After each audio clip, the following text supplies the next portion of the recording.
dream I know deep up my feelings for you. The Labour Party candidate for Edo State governorship election, Olamide Abata, has condemned the decision of Godwin Obaseki to swear in only 5 out of 8 new judges recommended for the Edo State High Court by the National Judiciary Council. Moving on, we have Rivers State Governor Similarly Ifobara on Monday criticized the attitude of the members of the Rivers State House of Assembly towards his administration, saying that the member will cease to exist as legislators if he decide. So guys, before we proceed with this news, welcome back to this wonderful channel as we bring you back-to-back updates and information as it is hot. In case it's the first time of joining us on this wonderful channel, kindly subscribe, like, comment, share, and also the notification bell to get notified whenever we drop our video, because I'm sure you don't want to miss out the join and latest news happening on social media. To all my amazing subscribers, thank you so much for joining us on today's news. So guys, let's dive into the main gist. The Labour Party candidate for the Edo State governorship election, Olumide Akpata, has condemned the decision of Governor Gbos Obaseki to swear in only 5 out of 8 new judges recommended for Edo State High Court by National Judiciary Council. In his statement, he personally signed. Olumide Akpata said that it is regrettable that the achievements of the judges is being tarnished by the grave injustice they have endured at the hands of Godwin Obaseki. Olumide Akpata, the former president of the Nigeria Bar Association, recorded that for nearly a year that the 8 legal professional languished in an unconscious career limbo, suffering immense financial hardship through loss of earning owing to the refusal of the governor Gbos Obaseki to perform his constitutional duty to swear in all 8 recommended judges without any plausible justification. According to Akpata, he said the fact that Godwin Obaseki has now proceeded to literally select and swear in 5 out of recommended 8 judges is simply a tragedy and a travesty which has further rubbed salt on the injury, riding rough hard over another arm of government in clear violation of the principle of separation of power, and in the process leaving the other 3 judges and their family to suffer. Akpata therefore called on the National Assembly and the newly constituted Constitution Review Committee of both chambers of the Assembly to immediately initiate constitutional amendments that will permanently insulate the judicial appointment process from such reckless political interference. That concrete safeguard must be established to tackle any reoccurrence of this kind of acts that Godwin Obaseki has exhibited, not just in Edo State, but across the entire Federal Republic of Nigeria. He also called on the citizens of Edo State to demand accountability, transparency, and unwavering commitment to upholding the sanctity of the institution from those who would presume to lead the state ahead of the 2024 governorship election. People of small matter, around 12 noon on Friday, May 3rd, Godwin Obaseki, the executive governor of Edo State, swore in 5 out of 8 new judges recommended for Edo State High Court by National Judiciary Council at their 102 meeting held on June 14 and 15, 2023. So while they were congratulating the 5 newly sworn-in judges on their well-deserved appointments, Olumide Akpata regretted what Godwin Obaseki did.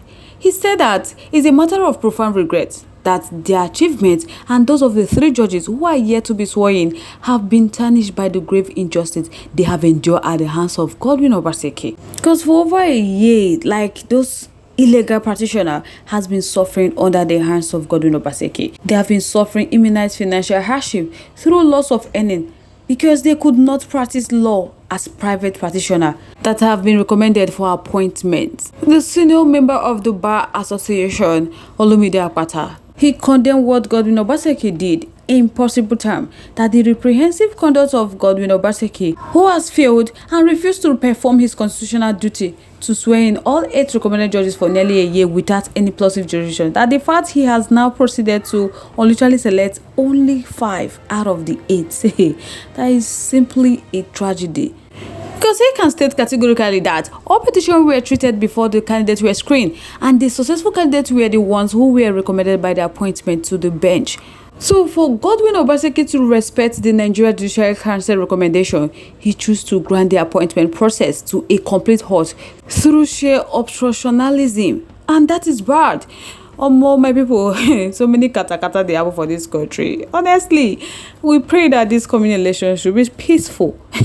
Because inside PDP, they see they fight.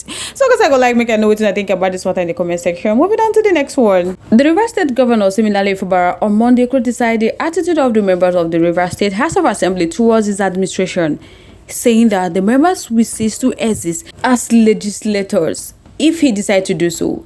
Governor similarly Fubara said that the lawmakers are existing based on his recognition predicted on the peace accord initiated by President Bola Ahmed Tinubu. He stated this while addressing a delegation of political and traditional leaders from Bayelsa State who visited him at the government house in Port Harcourt, the state capital, to seek an end to the political crisis in Rivers State and improve relationship between both states. Governor Fubara told the delegation, which was led by the former governor of Bayelsa State and senator representing Bayelsa West, Henry Dixon, that he has been the one showing restraint since the crisis escalated in the state. He said despite the wedding state power, which he can deploy to achieve his aim, he has continued to act as the big brother in the face of intimidation and unwarranted attack. That those group of men who claim they are assembly members are not assembly members. Fubara said they are not existing. He said he wants this to be on record, that he has accepted that peace accord to give them a floating. That is the truth. That there was nothing in that peace accord that is a constitutional issue. That is a political solution to a problem, and he have accepted it because these were people that were eating in his house. These were people that he have helped pay their children's school fees when he was not a governor. So what is the thing there? Fubara said that they might have one division, but he believed that one day they could also come together. But it has gotten to a time when he have to make a statement that they are not existing. So their existence it's as a result of him allowing them to exist. That if he didn't recognize them, that they are nowhere. So he wants them to see the sacrifice he have paid in allowing peace to reign in the states. But I reviewed that he has always been present at any meeting that was called to resolve the crisis in the state. But after each meeting, he will meet with a new dimension of the crisis from opposition side. So he vowed to continue to be peaceful, acknowledge that power is transit. Governor similarly Fubara acknowledged the role played by some political leaders, especially his predecessor and Minister of the Federal Capital Territory, Mr. Nyesom in his emergency as governor, but such efforts won't make him to worship in Nyesom. He attributed his emergency as divine, saying that God can use anyone, including one's enemy, to accomplish his purpose in man's life. Fubara decried the use of police officers to intimidate his supporters despite showing restraint in the crisis. He also decried how some of his commissioners were sabotaging him. Now some are telling him to act fast and stop talking, that Nyesom is not ready to back down, so he should use his power. And some are saying that they told him that accepting President Bola Ahmed Tinubu's settlement was going to hurt him sooner or later, but he didn't listen. But now look at what he's facing. My people, I want to know whether this matter is true. So guys, I would like to know what you think about this matter in the comment section. I would love to hear from you. Once again, thank you all so much for staying to us. On this note, we have come to the end of today's segment. Like, comment next. Stay safe, guys. Bye.